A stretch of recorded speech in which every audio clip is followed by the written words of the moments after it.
It's time to get you caught up with all things sports. Yes! Yes! Yes! Yes! On the throw-in. One thing is certain.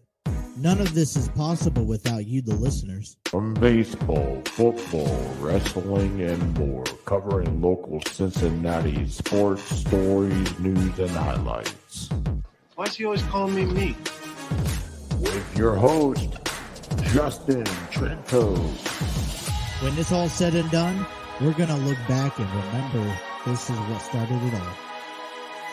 Available on the TNC Sports Talk YouTube channel. Let's play the ball! Let's play the ball!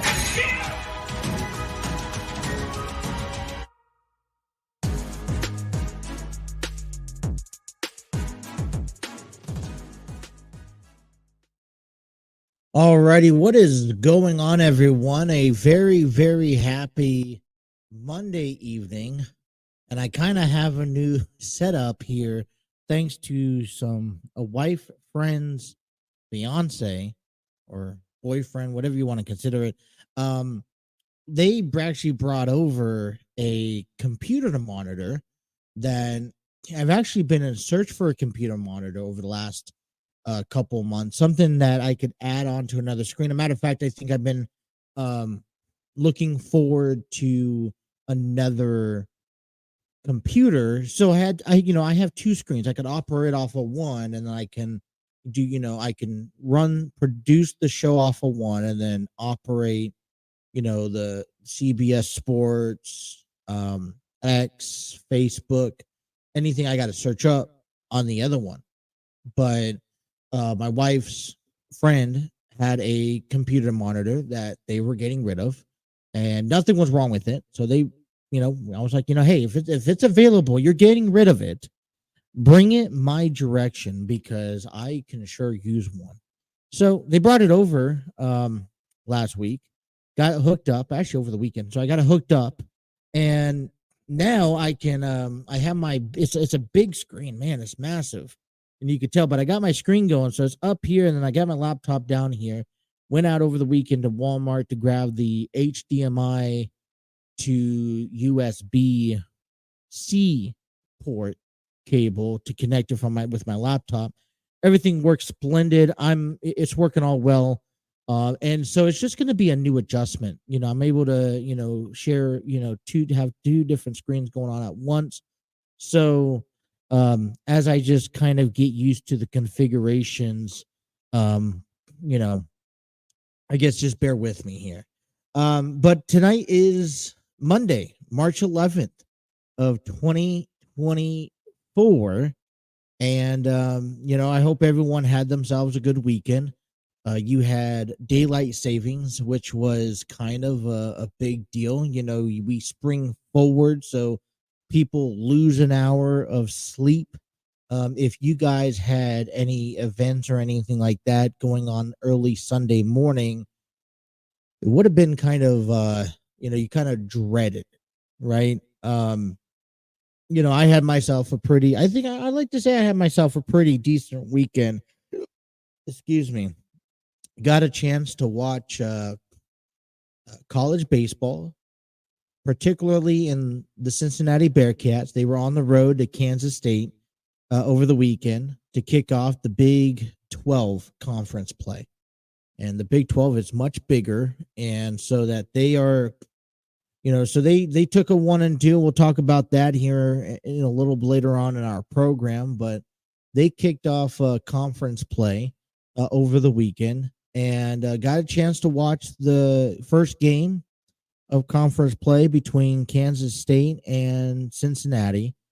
That is because Fox decided to have SmackDown postponed to host the Cleveland Cavaliers basketball game on Fox 19. And I just thought, I didn't really have, so initially thinking about this, I didn't necessarily have an issue with this problem, with this kind of reconfinement. But as I was thinking about it throughout the night, I was like, I'm missing SmackDown.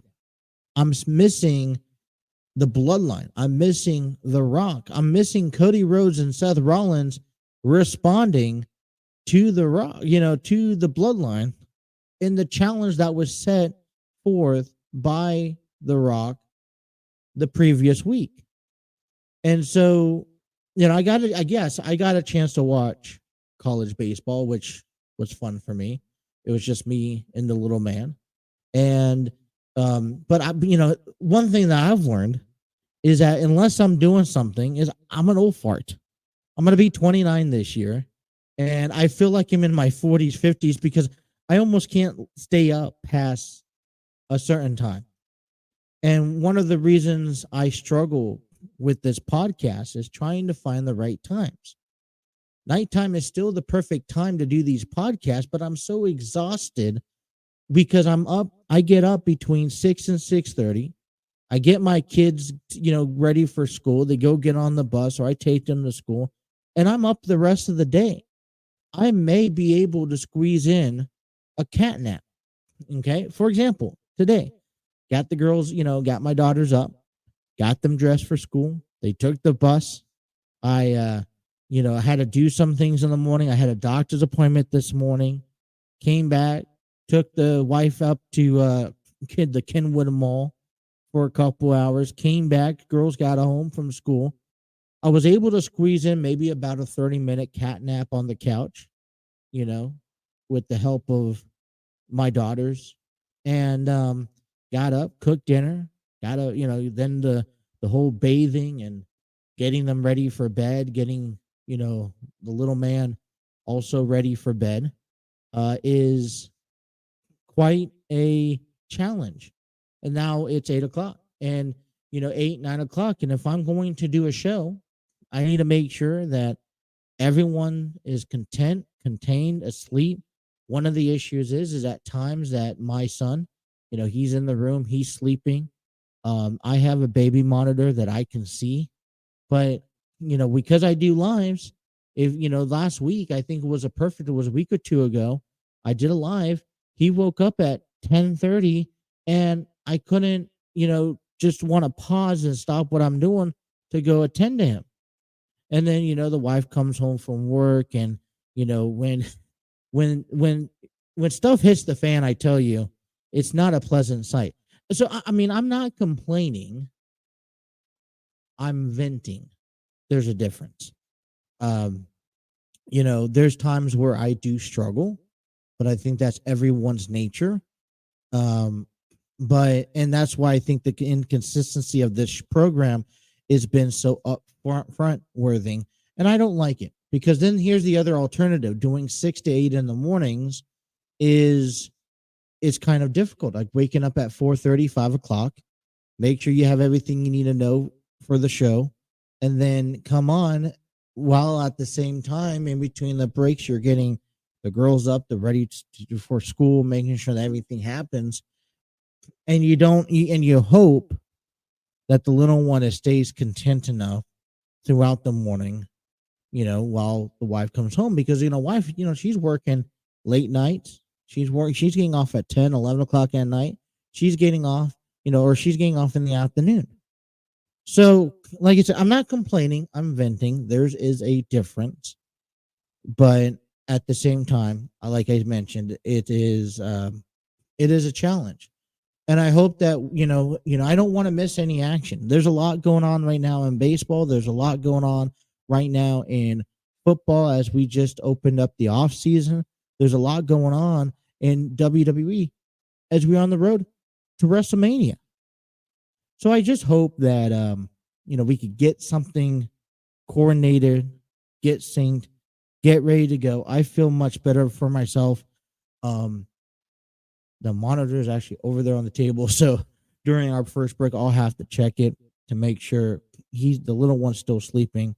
But man, right now on Raw, for those who are tuning in live, you have that was it gauntlet match, I believe, to determine who's going to be facing, or it's going to be a like fatal 5-way, whatever. I don't know. It's a number one contenders match. I think coming up here shortly to determine the number one contender to face Gunther for the Intercontinental Championship at WrestleMania. It is WrestleMania season. We'll talk plenty about that because I'm sure you guys will like to know a lot about it.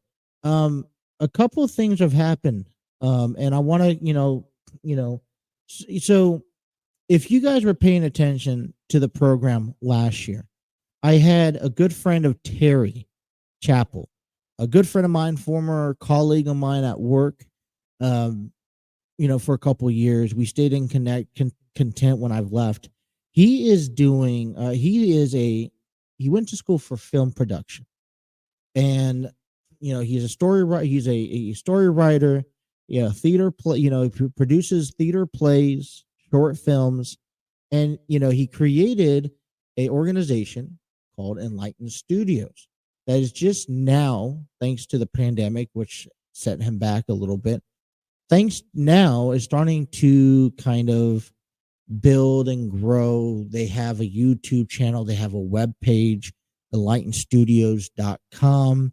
And last year they published a film called Crime Fighters. I remember sitting with Terry, at Command Center for days, helping him kind of collaborate, putting together this little short film that, ends up, he takes it to festivals.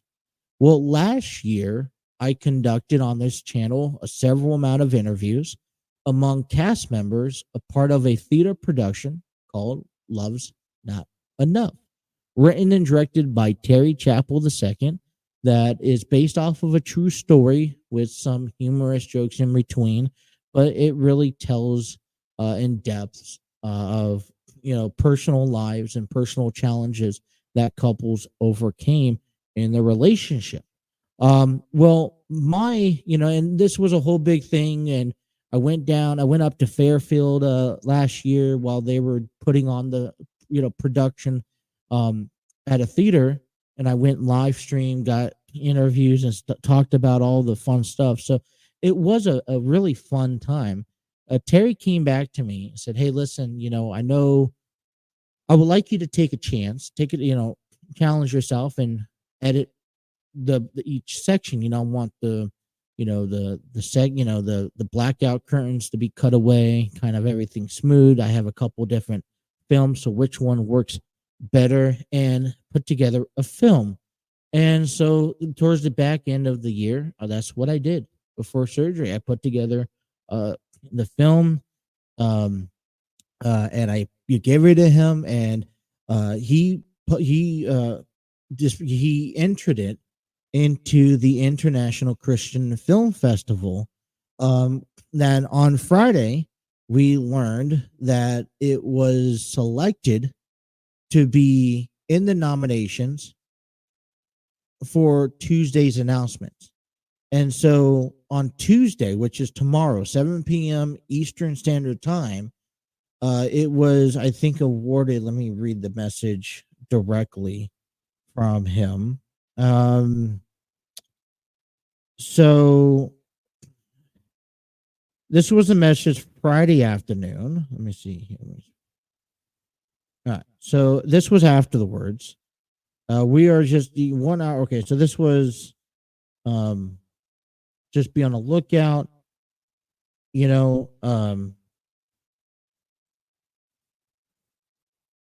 where can I think. All right, so it was nominated. Okay, so I think he posted on Facebook. So let me see if I could actually jump on Facebook to see the post here. Just bear with me because I wanted to read it directly. Let me see. So I thought I got over the text, but apparently. All right, so this was actually posted from him. So I'm just going to read this out. It's on his Facebook page. I am humbly grateful to share the fantastic news after all the hard work and trials and tribulations, tribulations of rehearsals, time put forth, and tears shed, that the entire cast and crew of Enlightened Studios, Love's Not Enough stage production, committed to making this production one that world deliver many. I would he I this is coming from Terry. I would like to announce that this play has been officially selected at the International Christian Film and Music Festival under the Best Play category. According to tomorrow, you guys could head on over to www.24fix.tv, www.24fix.tv, where at 7 p.m. Eastern Standard Time, where we will learn who will be officially nominated for the best play. That was one of the categories earlier last weekend. So, it means a lot to me because not only I got a chance to talk with this wonderful, great group of cast, this is kind of a lot of people are coming out of their shell with this by, a lot of first time theater plays, cast members. You also got a lot of, returning, trying to make a name for themselves, this yada, yada, yada. But to be able to sit down, chat with them, get to know them, head out to the, and actually watch the play myself, a very inspiring play. I mean, I had to honestly say that it was probably, it was a really well put together play. Definitely the message was delivered. And being able to put the time and effort trying to put the film together, dissect it to put it back together, for me, it does hold a sentimental value. So I'm definitely paying attention. Hopefully we could do a podcast tomorrow where we could come on and let you guys know exactly if we were selected or not. And it's a big, step forward for not only Terry, but Enlighten Studios as they look to grow, because this is a production that we talked with Terry last year about, that they hope to be able to take this product on, this theater play on the road to spread the word among different states, different communities, and just get the message out there through and through. So I'm excited. Can't wait to hear about everything that's that transpires overall. So can't wait. Just we'll keep an eye out. All right. So we got a lot of baseball conversations going on, NFL talk, wrestling conversations. So we have an impactful 2-hour episode. We're just going to kind of see where things takes us. Be sure to, if you guys are watching us on our Facebook page, hit that like, share, and subscribe button. Leave comments down below. Let me know what you think as we unravel stories and conversations of the day. If you guys are listening to us on the audio, we thank you for being valid, loyal listeners. Because of that, that helps me out a lot. And be sure to check our website at www.tncsportstalkshow.com, where you can catch everything TNC Sports Talk related, all the latest episodes, all the latest blogs, all that stuff. You can find at our website at www.tncsportstalkshow.com. Got to take a time out to be, to kick off the program here. When we come on back, oh man, I'm a little too early. When we come on back, Cincinnati Reds has announced their opening day starter for 2024. We will reveal that here. So don't go nowhere. Grab your drinks, grab your popcorn, because the 2 hours of the throwing continues here next on the TNC Sports Talk YouTube channel.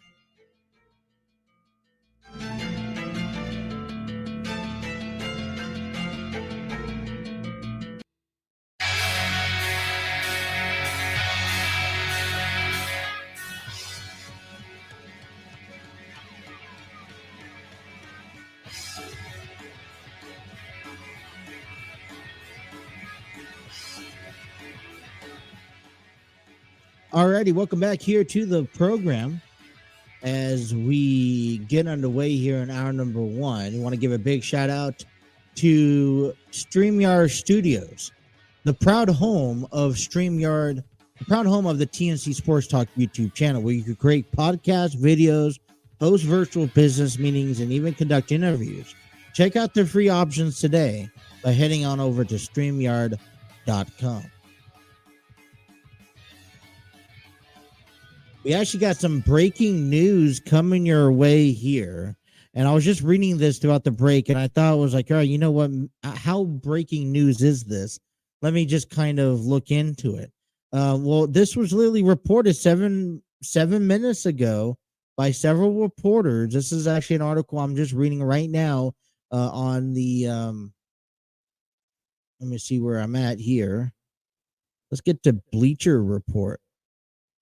All right, this is Bleacher Report earlier today. Rumors. This was NFL rumors. Headline: Bengals to release running back Joe Mixon, sign Zach Moss to his 2-year, $8 million contract. That was written here. That was reported by Jordan Schultz. The Cincinnati Bengals has released running back Joe Mixon, ending his 7-year tenure in town. Per NFL insider Jordan Schultz, the NFL Network Mike Garafolo followed up by reporting the Bengals signed former Indianapolis Colts running back Zach Moss to a 2-year, $8 million deal that includes $4.5 million in his first year. By releasing Mixon, the Bengals created a $5.75 million in cap space while accruing $2.7 million in dead money per over the cap. Mixon, who turns 28 in July, rushed 257 times for 1,034 yards. That's averaging about 4 yards per carry, with 9 touchdowns alongside 52 catches, 376 receiving yards, and 3 scoring of 1,410 yards from scrimmage, and 12 touchdowns in 2023. I think this is big news. Blockbuster news. I'm just bringing it up here to begin with.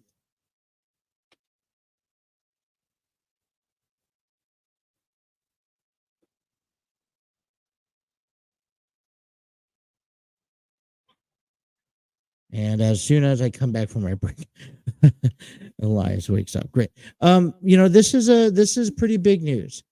Cincinnati Bengals released Joe Mixon.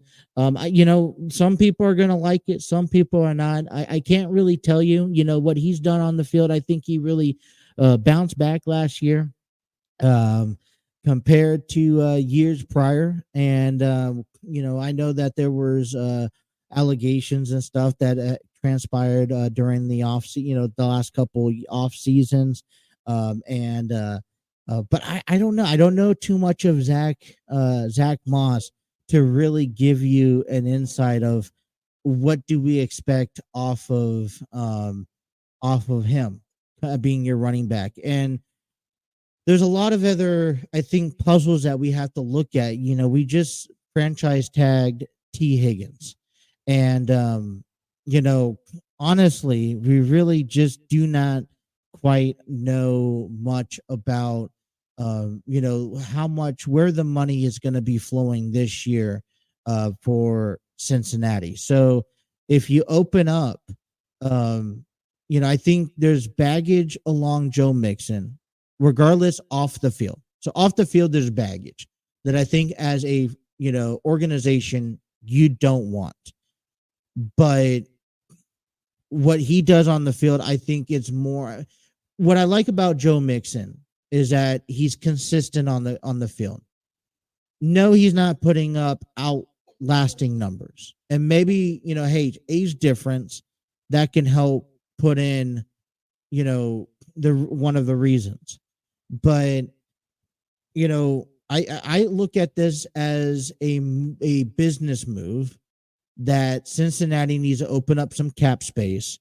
I don't think, he's coming up on a contract year in the next year or two. Releasing him opens up cap space. And now, with the, T. Higgins deal that we'll talk about later in the episode, I think that this is now, you got to give and take in this situation. Bengals are not made out of money. And, if you franchise tag T. Higgins and you're going to try to work out. Okay, so let's weigh in our means, pros and cons. keep Mixon, let Higgins walk, keep Higgins, or at least attempt to keep Higgins, and let you know, and let Mixon walk.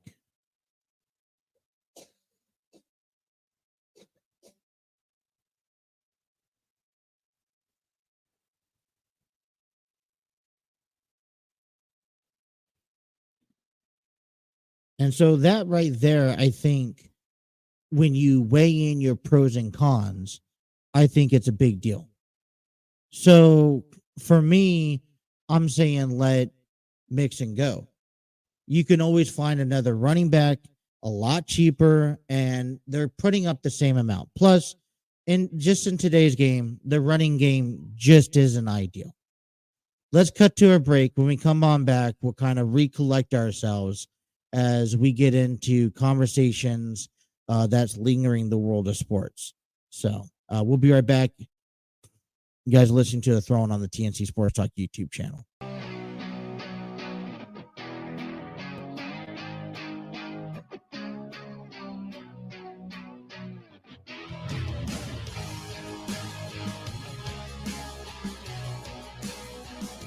Alrighty, welcome on back here. I had to take a little early break.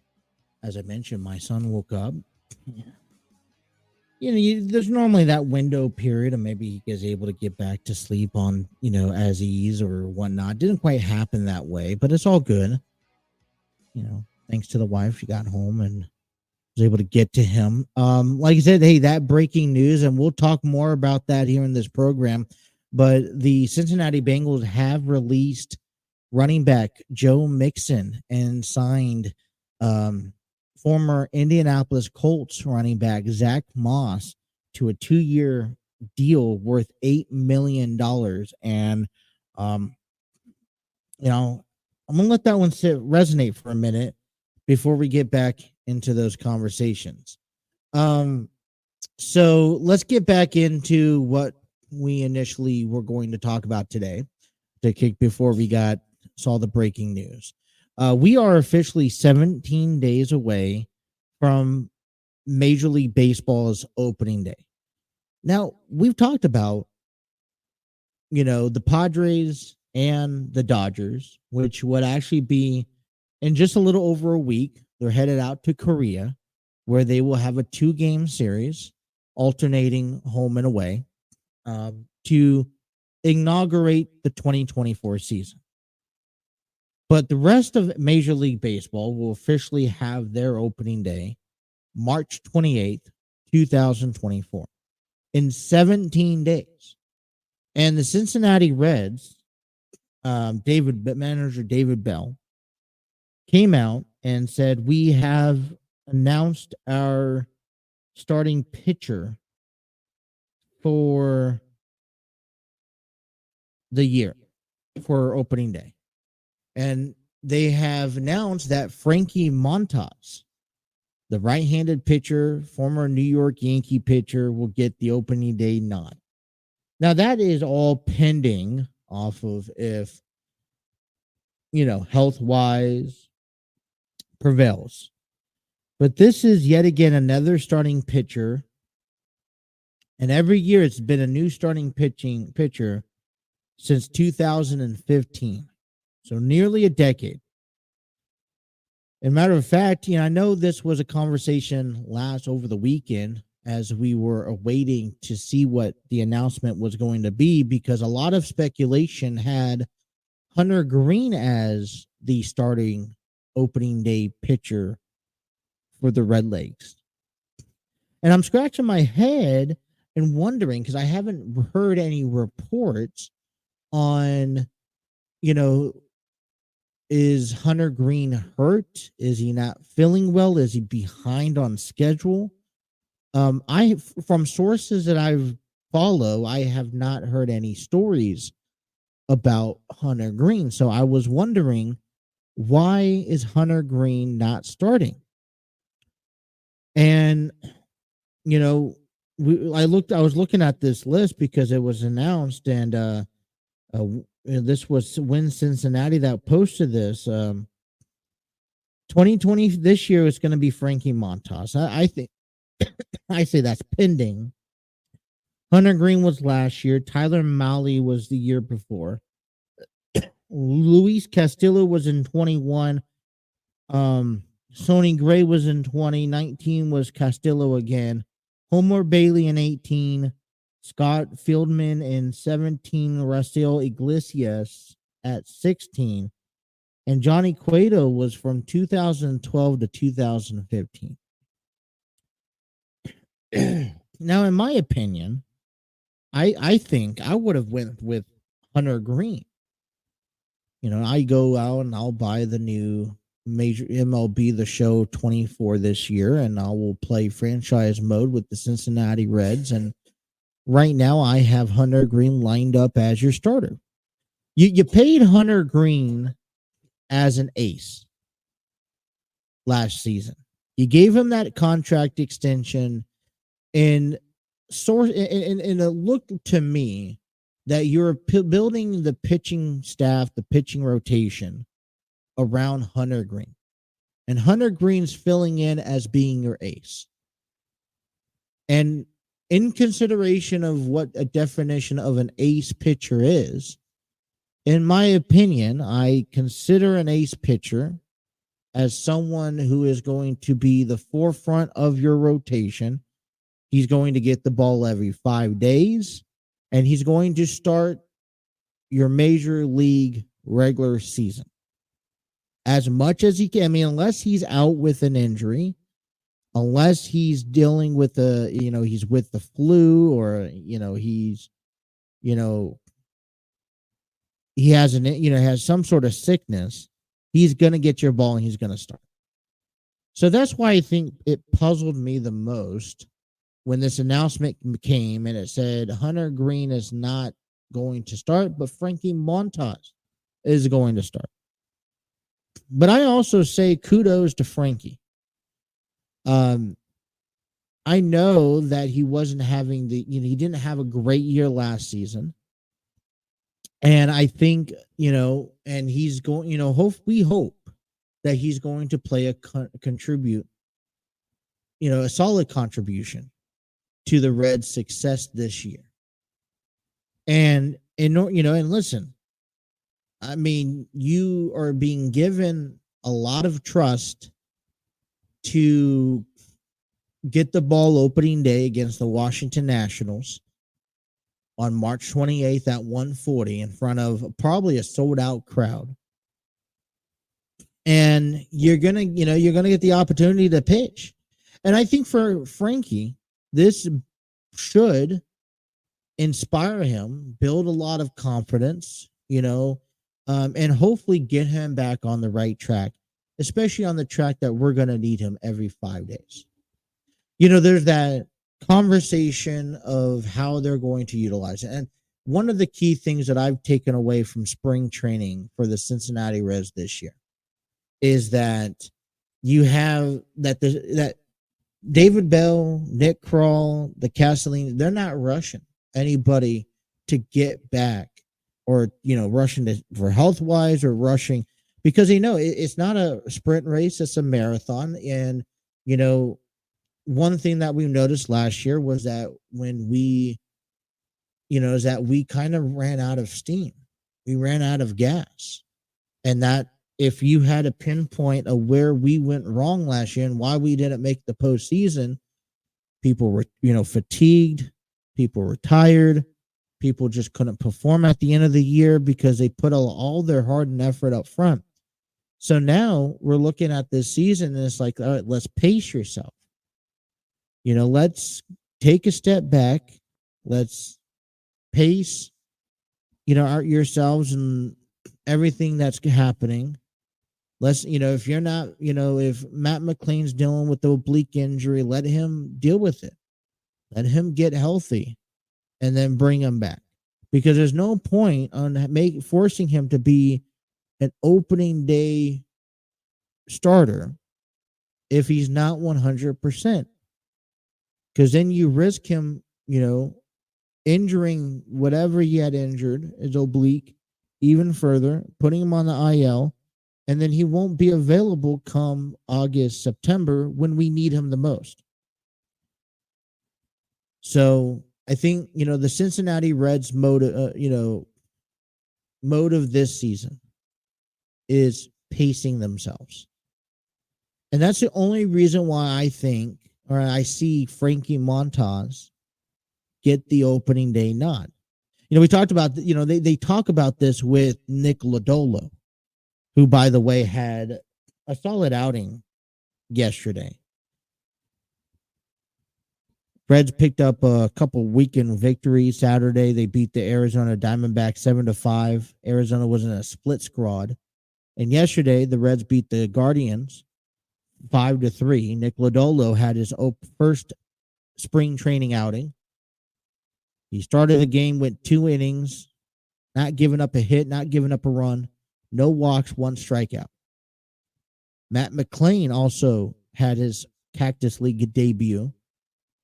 He went 0 for 2 with the strikeout. I'm not worried about, I'm not really worried about their performance. I'm worried about how they feel afterwards. I worried about, can they just get through the performance and they feel fine. So, there has been a conversation about what are we going to do with Nick Lodolo if he's backtracking and he's trying to play this catch-up game. And, and Major League Baseball starts in 17 days. Well, David Bell has made it a point where, listen, we may not need to start the season off with the 5-man rotation. We can get away with a 4-man rotation with the days off that we have early on. So maybe we can, so that allows room for guys like Lodolo to take a step back and not have to be rushed to be on that 26-man opening day roster. But, despite the belief of Hunter Green, I'm not jumping the gun. I'm not overthinking this. I think Frankie Montas has definitely done something during spring training, during the offseason that the coaches and managers attract to, they find impressive to the point where they believe and they trust Frankie Montas to take the nod on opening day. I'm going to remain optimistic. I mean, I want the Reds just to win just as bad as anyone else, and we're going to eventually see Frankie compete and face these teams, at some point in the rotation, so why not lead things off? I think if you could also establish that, that lead off for him, and then you throw in Hunter Green elsewhere, guess what? You're also now you're taking a little bit off your ace. I feel that this season is going to rely a lot on Hunter Green controlling that rotation, building the momentum out of these young guys. And so, man, I just got to say that it's not, it's going to be a long journey, but I got a faith. So I'm excited to see Frankie Montas. Congratulations to him, by the way. Okay. So in the rearrangements of this program, we'll get down and just continue Reds baseball here. Pretty big breaking news came out over the weekend about a negative impact that the Reds are going to have to face to kick it off the show. And I have mixed emotions about this, but apparently we learned over the weekend that third baseman Noelvi Marte will be serving an 80-day game suspension for testing positive for PED. Like I said, I have mixed thoughts about this. I know that the medical staffs and the coaches and the managers and ownership are all aware of what you can and cannot use. Okay. And if I was David Bell and I was a manager for a baseball team, I would go out there and say, I have a zero tolerance for anyone using or testing positive for any substance that's not authorized by our medical staff. And I'm also going to my medical staff and saying, if you by any chance give our players something that has some sort of, that may or may not be illegal, you're out. I don't need you. I need you to know what you're doing. I need you to know what you're giving these players and what is legal and what's not legal. Because I can't afford a talented guy to step in, and to make to get suspended on our hands. So with that being said, Frankie, Noelvi Marte, apparently behind closed doors, away from behind the backs of the Cincinnati Reds, did something to test positive for PED. Therefore, he's getting a suspension. This is how it's going to break down. He's being shut down. He's not going to continue spring training because what's the point? Come when everyone breaks off at the end of spring training, he's going to stick around Arizona, join whatever camp they can. He can get his hands on with Cincinnati and serve his 80 games. Post 80 games, he will then be added to a minor league squad and maybe give it a couple weeks, and we may or may not see Noelvi Marte at the big leagues. I say that is because I think that Nick Kroll and I think that Bob, the Castellinis have some conversations to have about Marte and his future as a Red Leg.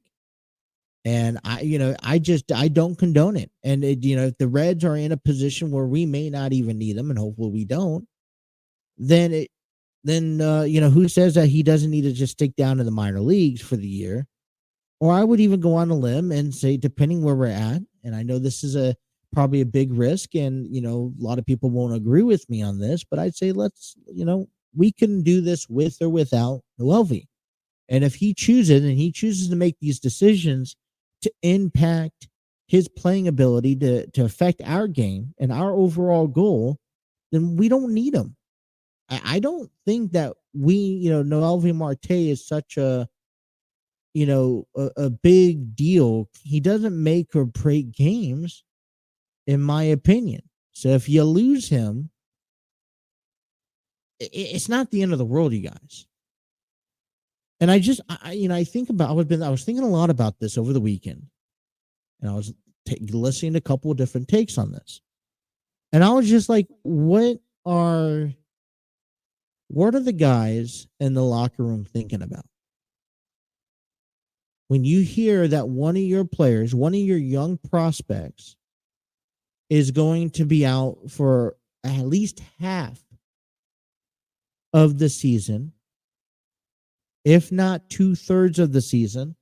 By the time he gets brought up, you're sitting at,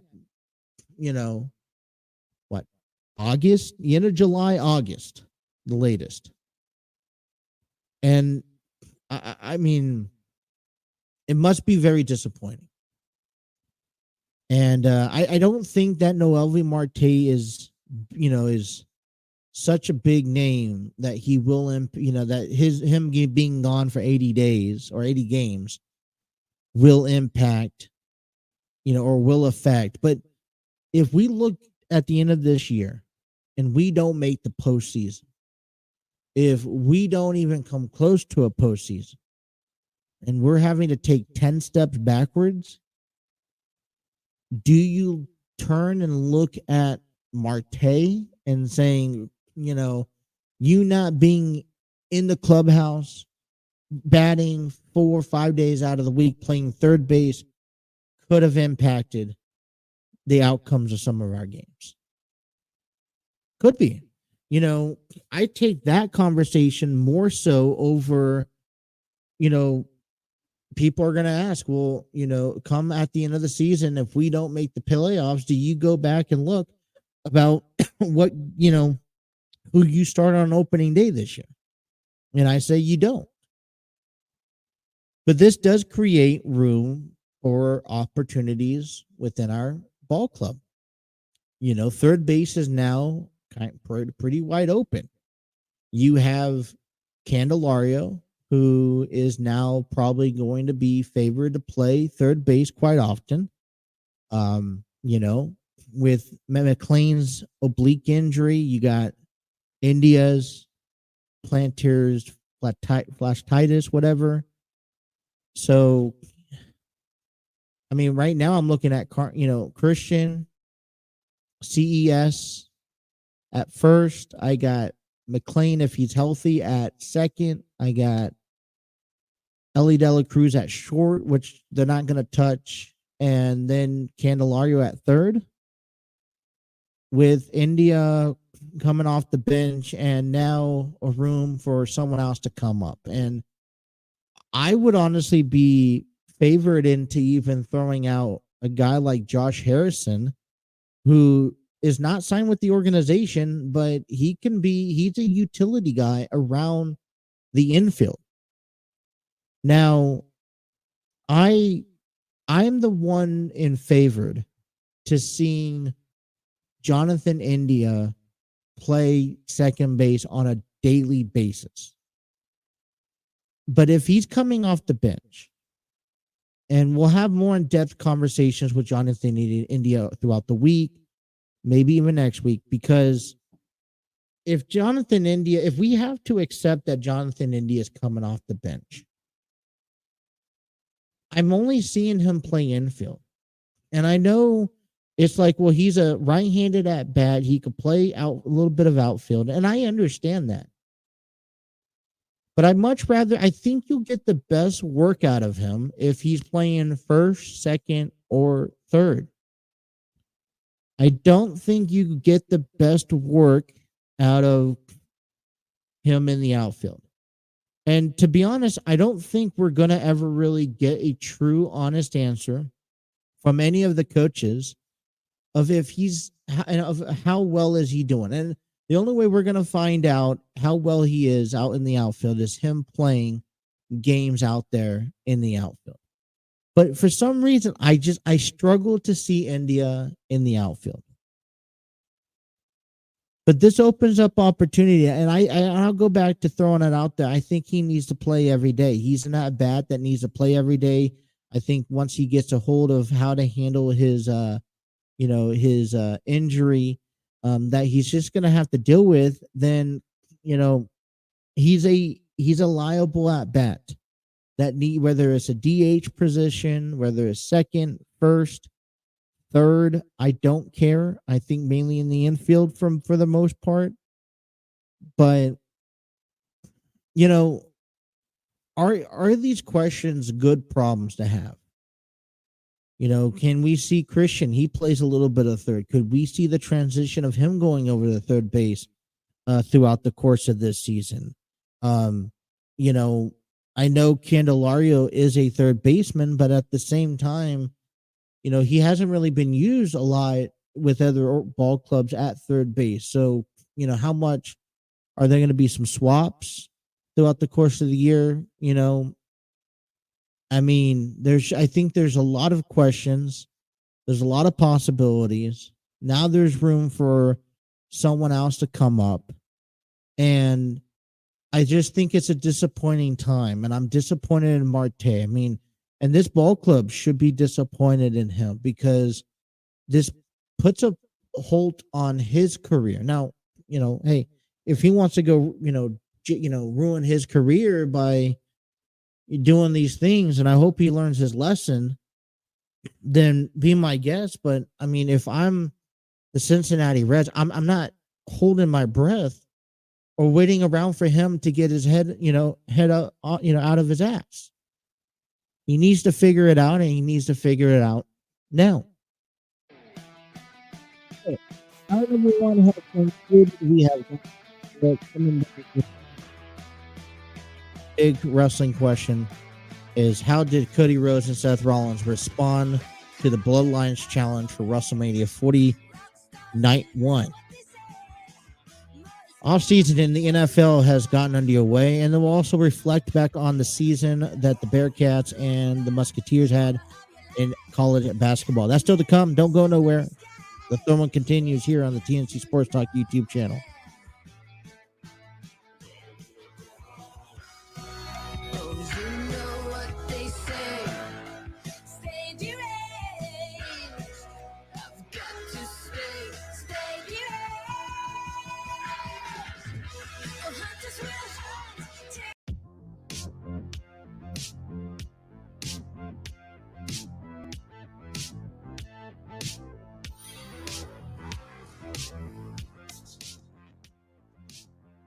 All right, hour number 2 coming your way here.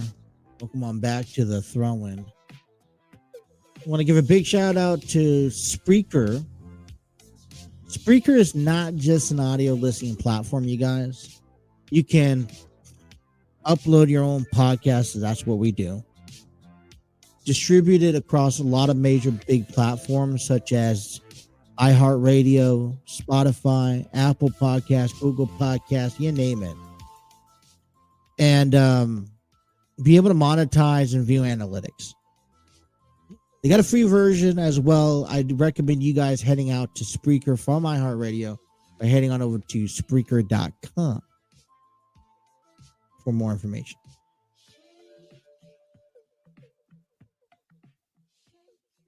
Oh boy. Monday Night Raw just concluded. And a couple of things came out of Monday Night Raw tonight. I'm going to get just a little bit briefly into it, but I don't want to spend too much time. Want to congratulate Sami Zayn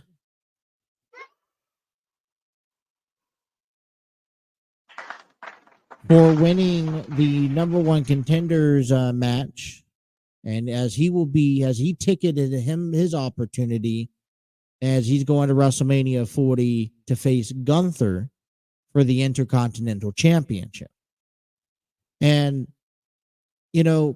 as things, were rearranged thanks to, you had, CM Punk getting injured, Cody Rhodes facing Roman Reigns. I think that occupied Drew, to go face,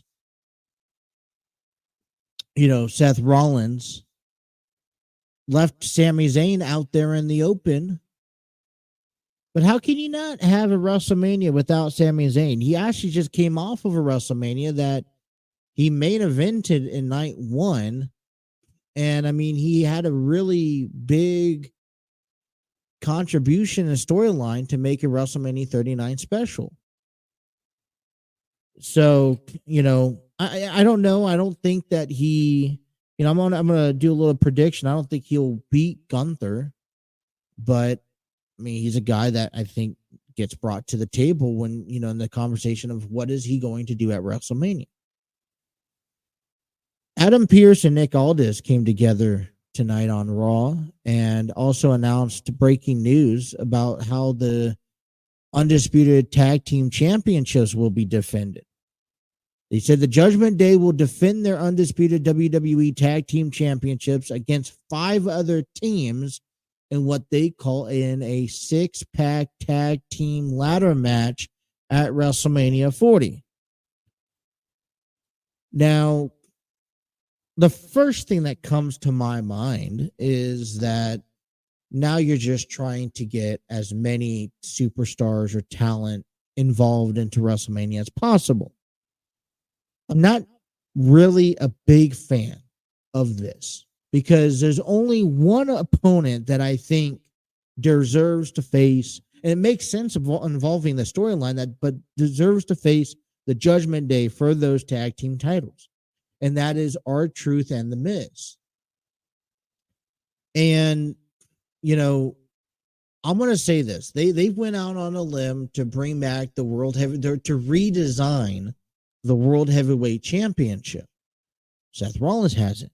They then, renamed the women's titles WWE Women's Championship and Women's World Champion, however you want to call it.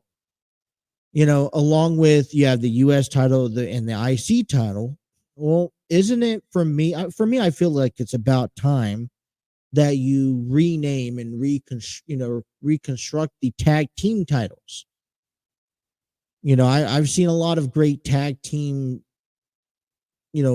action here recently. DIY, um, the the Catch New Republic, AOP's returned. I think it creates more of an opportunity, and especially if you want to separate the brands. You got Nick Aldis on SmackDown, you got Adam Pearce on Raw. Why need to be connected with this undisputed tag team championship? Well, it's on Raw. You got R-Truth and The Miz on Raw. And for me, you can go over to SmackDown and kind of do this tournament or something like that. I oppose seeing DIY taking on New Catch Republic for, I don't know, World Tag Team titles or WWE Tag Team, whatever you want to call it. But I thought I'm more favored in seeing new tag team titles being crowned at WrestleMania. It's another match that you can throw into the match card. It could be a kickoff show. I could care less of how, who, what, when, where, why, but just create it. You can figure out the details later. But the best. But then, you know what? We don't see a whole lot of stipulations going on. To see a ladder match, I'm going to be interested. I'll tune into it, but I just don't know. Last time I saw a ladder match for tag team titles were, that really, when you think of, okay, I'm going to leave it off of this. When you think of tag team titles and ladder matches, I can only go back to the relations of the Dudley Boys, the Hardy Boys, Christian and Edge, and especially those moments. And when you have it at WrestleMania, you're asking not one, not two, but 6 teams to live up to those expectations. And it's been a while since we've seen a ladder match like this at WrestleMania. So I guess I'll keep open-minded, but I don't know. I lose, I second question. I second question anything in life.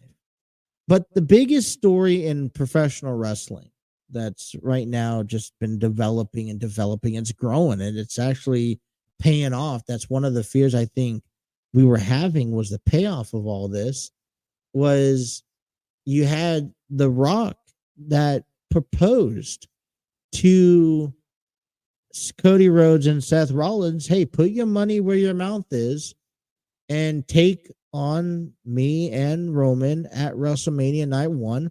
The stipulations were quite simple. It was, if the bloodline wins, it would be bloodline rules Night 2 between Cody and Roman. But if the bloodline loses, the bloodline would be barred from ringside. Now, this match was going to happen. It only made too much sense not to happen at WrestleMania. And I guess you need some sort of stipulation behind this, which, I guess it is what it is. I think, there is that adversity that you're not just facing Roman Reigns, but you're having to overcome and beat Solo Sikoa, Jimmy Uso, and now The Rock for this factor. And it's finishing that story. You can't, you're not doing it alone. I talked about this on the last episode, and I was like, you have Roman, you have Cody, and you have Seth competing in 2 nights of WrestleMania.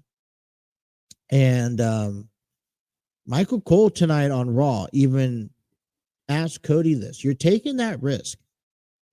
And I think all 3 men are taking that risk, because I'm not relying or betting my bottom dollar that The Rock is going to carry all 3 men to keep them healthy enough for night 2. So you have 3 men Roman, Cody, Seth, that I think, listen, they deserve the spotlight for both nights. Let's not get that, misunderstood. But you have three men who are taking a huge risk in competing in night one, and you hope that everything goes the way it's supposed to be and everyone could walk away from night one healthy, because then you're jumping into night two and having those three men compete again. And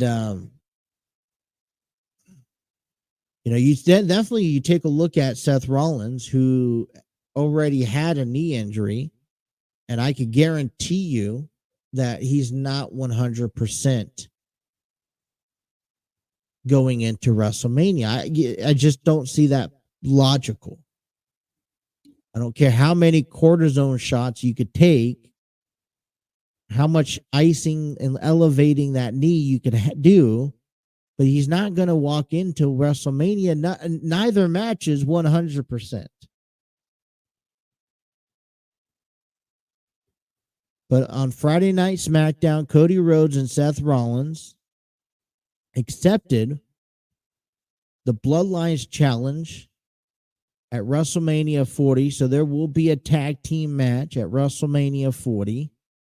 And the stipulation is, if the Bloodline wins, it's going to be a Bloodlines rules. Even Paul Heyman could pull something out of his ass and use it in that match. But if Cody Rhodes and Seth Rollins can win, then the Bloodline will be barred. Now, an interesting point that came or that arose in this conversation tonight, if you didn't watch it, go back and watch it. Spoiler alert here. But Michael Cole did mention, are you sure you're looking at you're on the right side? Because Seth Rollins has had history with Cody in the past. Seth Rollins was the last one to pin Roman Reigns or defeat Roman Reigns. And, Seth Rollins could have this devious plan that traps Cody Rhodes in blind sight. And if Cody Rhodes, Seth turns on Cody, costing him the tag match, he's going to have another person to overcome. There's a lot of stuff going on in this little storyline over the last 3 months that didn't quite make sense 2 months ago. I mean, I know a month ago, at least, I was here on this program calling it that the WWE was running around like a bunch of chickens with their head cut off. But in concept, it seems, I guess it all plans out. But, so I don't know. We're seeing a tag team match at WrestleMania. We'll see three men compete both in night one, night two. Cody Rhodes has all to lose in this. He's not only trying to beat Roman Reigns, he's trying to beat Cody The Rock, and he's also trying to pray. He's praying that Seth Rollins is actually on his side. It's gonna be some fun trying to break this down and seeing more of this as we reach closer. By the way, we're only 26 days from WrestleMania. I was talking with Steve over that Armchair Booking, and I've recommended it to him that we did a roundtable, and I encouraged him to do it the week of WrestleMania, probably like that day after the final Raw, leading into WrestleMania. It'd just be cool to get, 4 or 5 different people talking, that talk wrestling, watch wrestling, heading into WrestleMania, that has knowledge, that has thoughts and predictions, to kind of come together on one stream and give everyone that opportunity. So, but we'll see. I know I'll be joining his NCAA March Madness bracket. Be my first. I was actually just talking to him about that earlier tonight. It'll be my first time doing a March Madness bracket. So, all right, let's take a break and come on back. Talk more sports. Don't go nowhere. The throwing continues here on the TNC Sports Talk YouTube channel.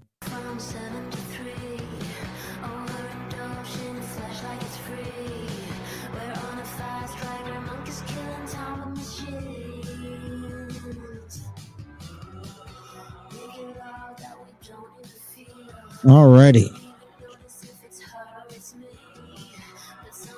The night's running along here on the program. And, you know, we were kind of welcomed into the breaking news of seeing the release of Joe Mixon with the signing of former Indianapolis Colts running back Zach Moss. And a conversation that was going to lead into the Cincinnati Bengals already this tonight anyways it was through reports, I believe, from Adam Schefter. I'm gonna read what I got from Adam Schefter in regards to T. Higgins. Bengals franchise wide receiver T. Higgins has requested a trade per sources. Higgins loves Cincinnati's and hoped to be with the team long term, but is disappointed that the team has not had any talks about a long-term contract extension since March of 23. He's ready to move on to a new home. And, you know, Cincinnati still, you know, I think, you know, they played the safe card. They go out there and they franchise tag T. Higgins. And they're playing this safe card of now, you know, we bought ourselves some time to where we can figure out what we want to do. Well, you got rid of Joe Mixon.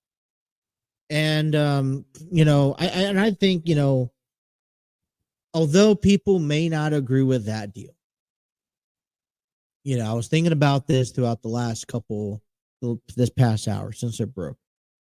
I'm not even a fan of getting rid of Joe Mixon. And I think, you know, I'm not a fan of it because you can't re-sign Tyler Boyd. But let's face it, the running game is not as strategic to a game plan and to a victory in the NFL anymore than it is the passing. And that's why we've seen over years, and we've seen this out of Ezekiel Elliott. We've seen this out of who else? Was it Saquon Barkley that had this issue?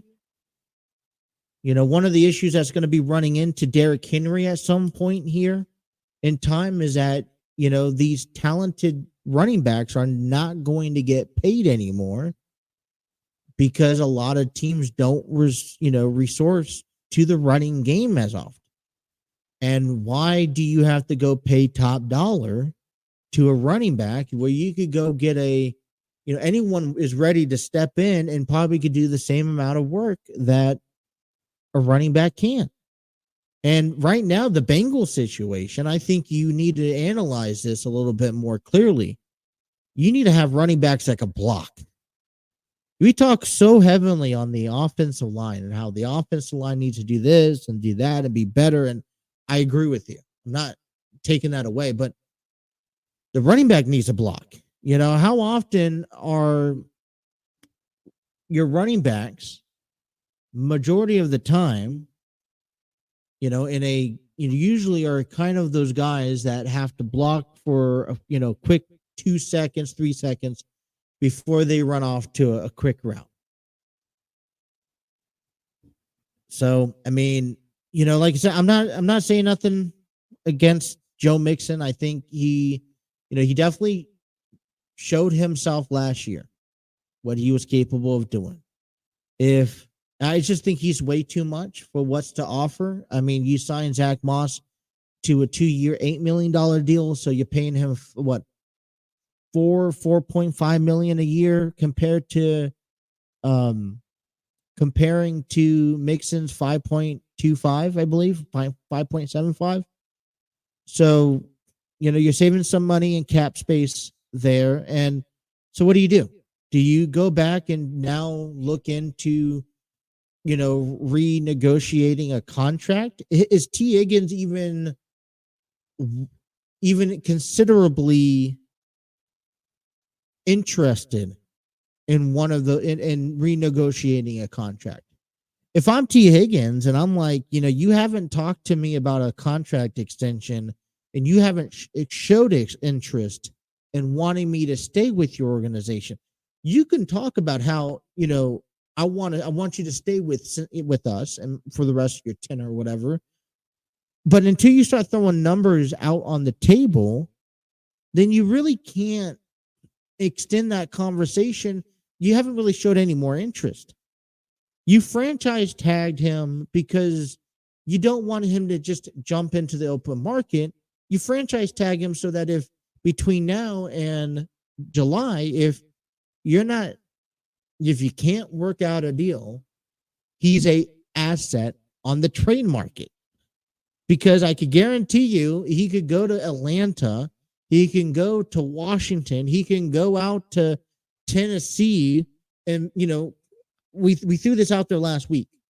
Tennessee is probably one of the best candidates to picking up a T. Higgins. And T. Higgins is a number one slot receiver. He's going to get paid like a number one slot receiver, but the Bengals already have a number one slot receiver. They're going to put the money away to pay Ja'Marr Chase. So T. Higgins has to accept a number two slot receiving, and maybe Higgins would have been interested maybe a month ago, 6 months ago, if you came to him and said, hey, I got a 2-slot receiver. I can't give you what a 1-slot receiver makes, but I could give you more than what a typical 2-slot receiver makes. But see, those conversations never happen.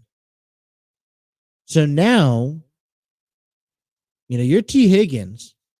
You have a team that is holding you on by needles and thread for a couple of months. Maybe we'll throw you out an offer, but now the ball is in your court. Because it's going to have to be an offer that you can't turn down. And he's already making $21 million this year through the franchise tag. Or you can go out to the market, which I know teams will hang on. Titans, Atlanta, and he could probably get $30-40 million if you wait out. So if you're Cincinnati, you not just departed ways with Joe Mixon. This offense is going to really be a change of scenery, hoping that Joe Burrow can adjust and these players can step up. You definitely cannot bypass what Ja'Marr Chase and his contract extension. You got to crack him down as soon as you can. I think that would definitely be a loss because, Ja'Marr Chase, you think of the 1-2 punch combination. I don't want to split that up. But Ja'Marr Chase is not going to repeat what an AJ Green did, and he waited around his entire career waiting for something spectacular to come, and guess what? It never came. So why would Ja'Marr Chase wait around? And you think, and unless he's going to get paid a crazy amount of money that, probably trots the Super Bowl ring, then I don't know. I question. But see, if I'm also Ja'Marr Chase on the other end, is like, all right, so I'm the 1 slot. Where's the other guys? Who else is running routes with me that is just as good? Because what happened with, AJ Green? He was the only number 1 slot receiver, and they tag teamed him. He was given the ball 3, maybe 4 times a game, if lucky. And that was the only go-to person that you were 100% confident in going to each and every passing play. But because he was teamed up all the time, you couldn't do nothing. Except for running the ball. And that's when you had Giovanni Bernard and, Joe Mixon. And then you still played for the AFC, which knew about the run system. So it was a catch-22. But I think right now, listen, I can get behind, although I'm not favored, I could get behind Joe Mixon's deal. Matter of fact, I was actually surprised it didn't happen sooner.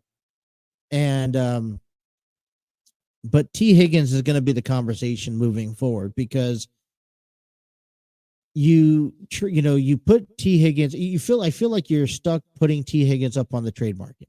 See what you could get for him. Couple of first round, maybe second round picks. You probably have to get a player in return. You're not, then if that's the case, you're hoping that you can maybe pick up a free agent receiver or your guys that are below him could step up to the plate and you're confident enough. And then you're going to hopefully you could tap into the NFL draft. And I feel like you do depart from T. Higgins, you got to pick up a receiver, a logical receiver from the draft. I mean, let me know what you guys think, but I feel like Cincinnati is trying to save themselves from what damage they've dug themselves in over the last couple of years. And although the Cincinnati Bengals are making an effort, they're going to start losing pieces. I mean, I just read that they picked up or they signed, is it Geno Stone, the safety from the Baltimore Ravens? Which I'm like, okay, that's a decent deal. I'm okay with that. But you're really now looking forward to what's ahead of, the offense. And you're really now start breaking that down. And, as I mentioned, if you didn't have, I think this would have been a different game if you came into this offseason and you didn't have concerns on your defense because they're trying to add to their defense, right? Trying to make it stronger. It would be a different story if you didn't have to worry about your offensive line. But you're trying now to secure you're trying to secure the rest of your receivers, and you're having to choose receivers over running back. So therefore, and only thing that guaranteed is that you'll get Joe Burrow and you'll get Jamar Chase for another year. It's the only thing that I think right now we could be confident in.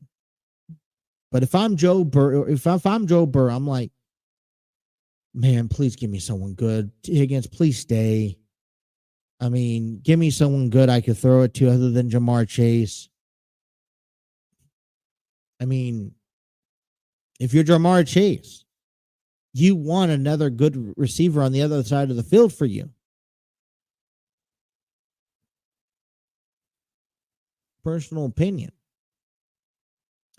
The NFL has been it's beginning off to a fast track. I was actually talking to my brother earlier tonight. He actually messaged me. He was like, man, there's a lot of these deals going on off the table, left and right and left.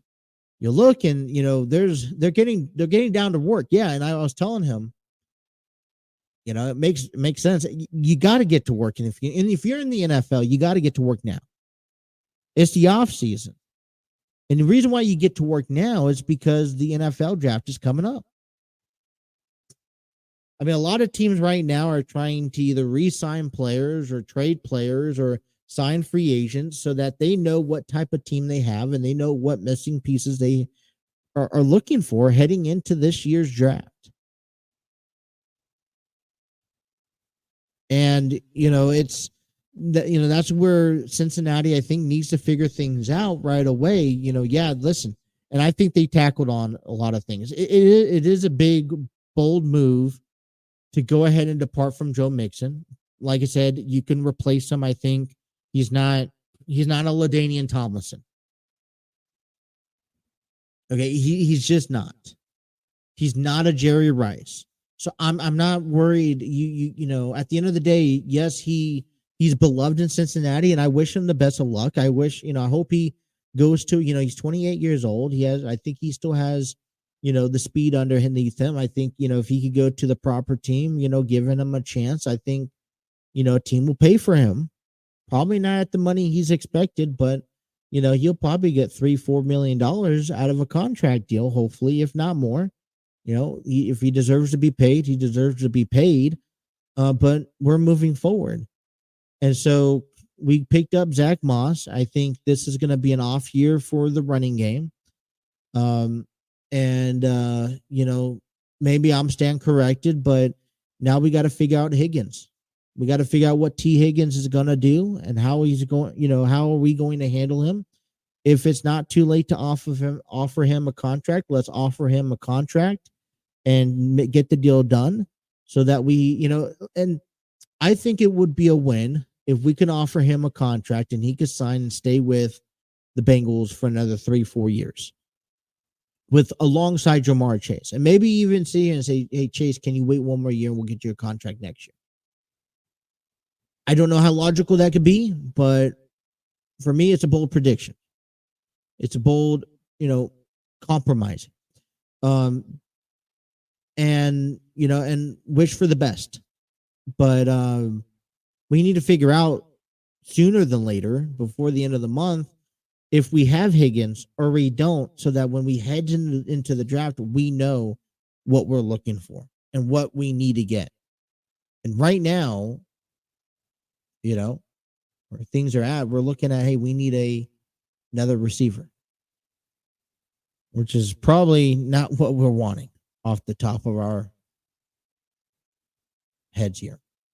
All right, let's take our final break of the program, and we'll talk a little bit more about the NFL, because as deals are making, you know, we got to look out for what Ravens are doing, what the Steelers are doing, what the Browns are doing. And Steelers are making a pretty big splash heading into this offseason. We'll disclose more of that information here coming your way as we head to the bottom of the program. Don't go nowhere. The throw-in continues here on the TNC Sports Talk YouTube channel.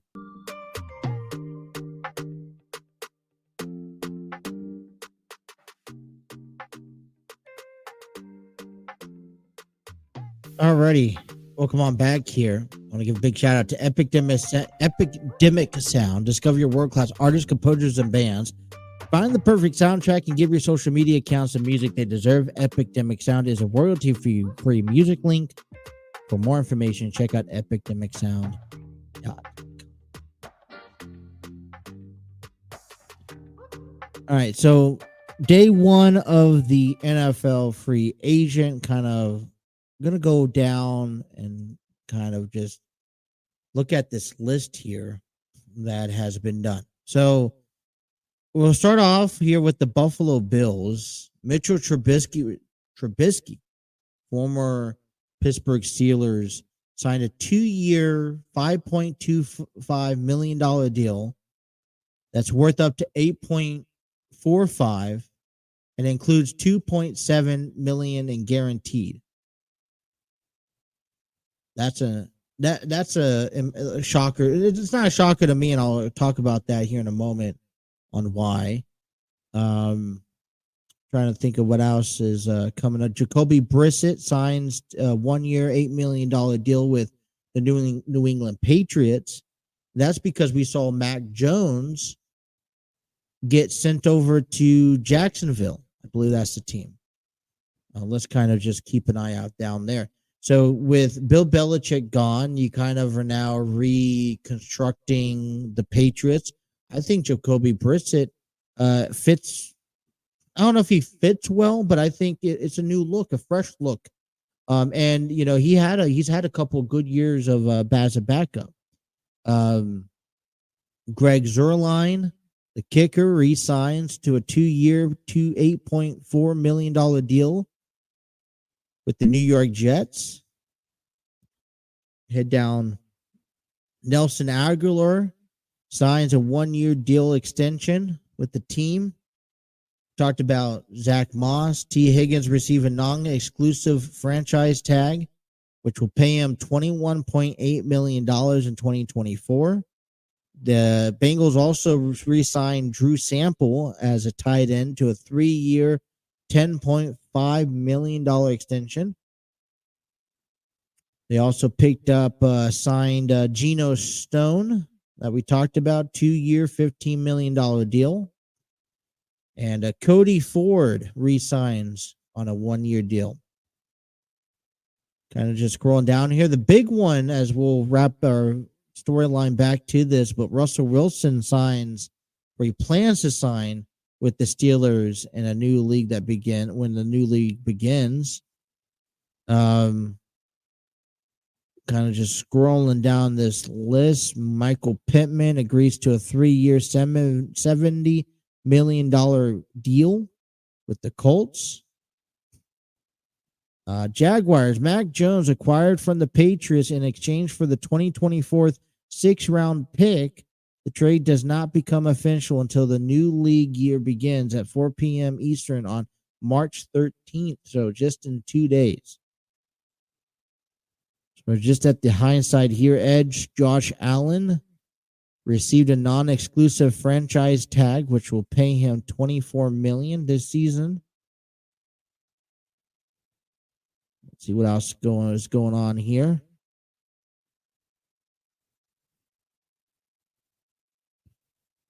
Just kind of scrolling down the list. Gardner Minshew signs a 2-year, $25 million deal. That includes $15 million in fully guaranteed money with the Las Vegas Raiders.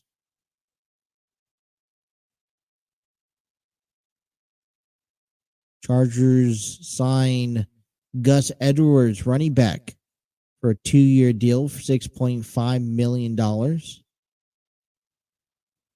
Giants. Eagles sign running back Saquon Barkley for a 3-year, $37.75 million contract. I think that's very impressive. Austin Eckler, former Chargers running back, signs 2-year deal worth up to $11.43 million. Eckler receives a $3 million signing bonus and a $4.82 million in 1 year of the contract. Let's see what else is going on around town here.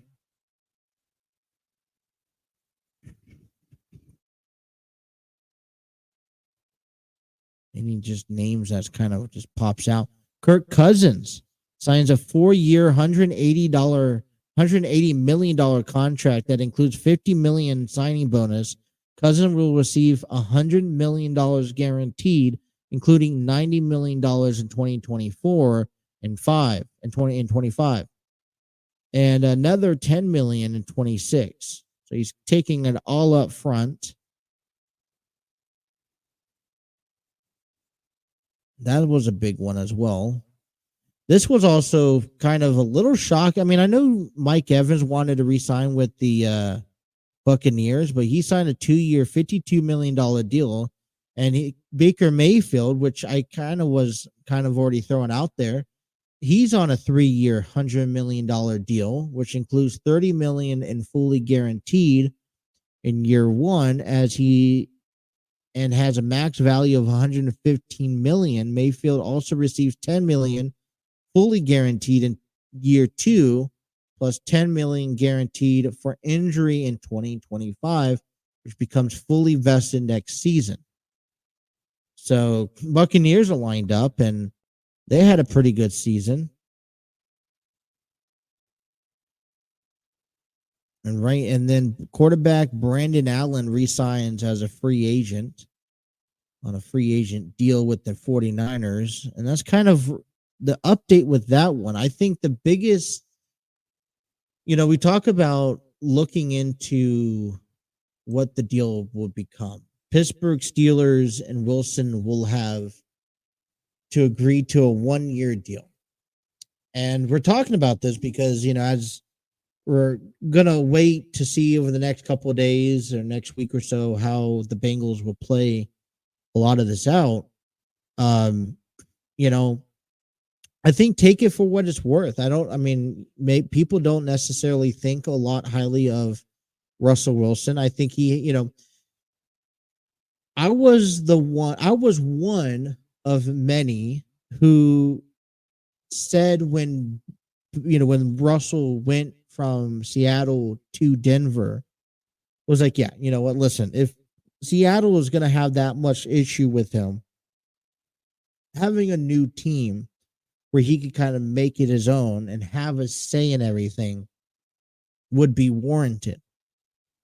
What comes across what came across that first year, which was just an utter disaster, was like, man, you really screwed me over. I had your back, fool me once, shame on me. But you're not going to fool me again. And I think, it was also kind of that notion because it was the same year with Baker Mayfield. And I even defended Baker Mayfield on the same, subject in the same, corresponding field that, listen, Baker was not wanted from Cleveland and he was just trying to play football. Therefore, I'm gonna, support Baker Mayfield. Now he proved me wrong. He let me down and then he proved me wrong. Okay. I did not believe in after Baker Mayfield had, the year he had with Carolina, he kind of revived himself a little bit with the Rams before heading over to Tampa Bay. And you know what? Like I said, he's proved me wrong left and right there. But, and now I have new hopes for him. But Russell Wilson really kind of, for me, tarnished his career. He brought it back up, and I would like to see him finish off well. And you know what? Pittsburgh is a team that maybe he could have that opportunity. Moving on from Trubisky, Mitch Trubisky, you got Mason Rudolph, Kenny Pickett, so there's going to be some competition. But this is what I also see coming out of Russell Wilson. I don't see Russell Wilson as a star anymore like I would have, right? I don't see him coming into Pittsburgh to own the team, to own the franchise, to be on the squad for the next 5-6 years. I think that this is also for Pittsburgh all right, we need to figure out where Kenny Pickett stands and if we need to move on from him. And if so, we have ourselves an insurance piece in Russell Wilson. Now, I don't think Russell Wilson's going to take us to a Super Bowl, but if we're playing 500, if we're playing better than 500 football now, just what can we do with Russell Wilson? He has knowledge, he has experience, he has tenor, he has, and he's small, but yet he could move. He's also a guy, so yeah, we can throw him out there, and I think he will handle his own. And Pittsburgh's notorious to at least having decent players, but now Pittsburgh can be like, well, you know what? While we're trying to figure out our quarterback and its future, and you think about the future, we're also in Pittsburgh, you're thinking about the future is going to be without Mike Tomlin also at some point. So, is it just best to buy our time, until Mike Tomlin's gone, see what the next, head coach is going to bring to the table and kind of then reconstruct then, or are we still going to try to keep everything flowing? Kenny Pickett may not be the guy in Pittsburgh. I wanted him to be the guy in Pittsburgh, but maybe not. But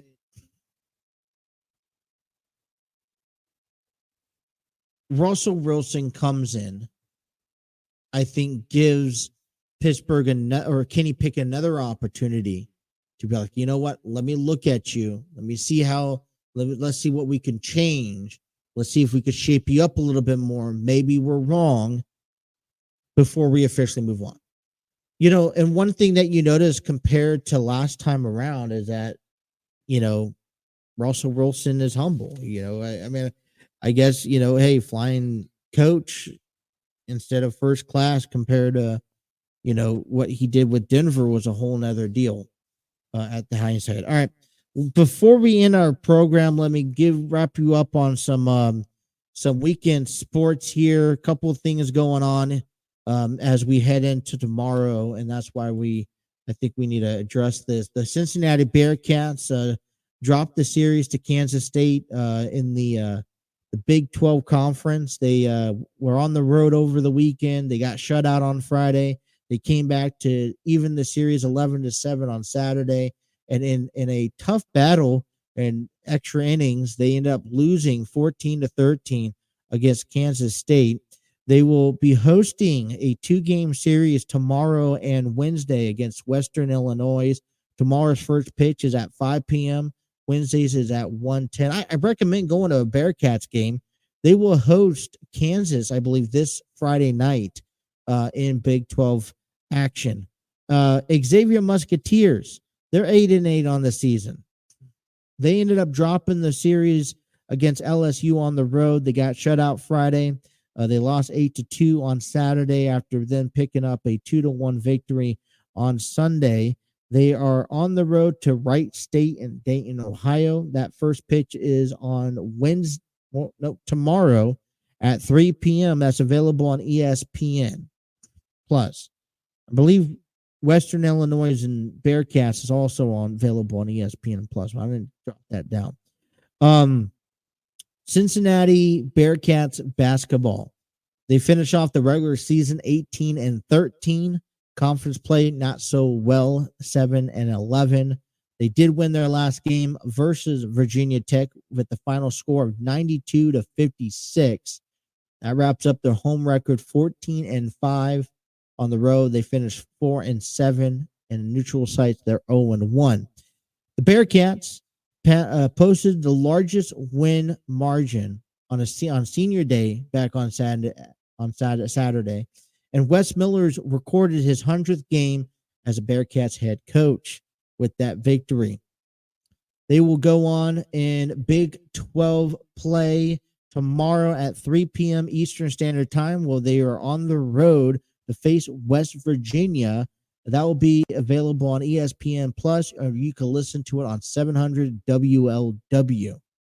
Xavier Musketeers basketball, they finish off their regular season 15-16. Conference play 9-11. They are 11-7 on home.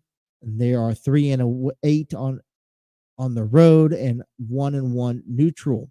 They end up losing to Marquette on Saturday, 86-80. They will begin Big East championship play this Wednesday. Tip-off will be at 4 p.m. on FS1 as Musketeers will take on number 8 Butler. The Cincinnati Reds will wrap things up with the Reds. They had a couple of wins. They will be taking on the Chicago Cubs this weekend.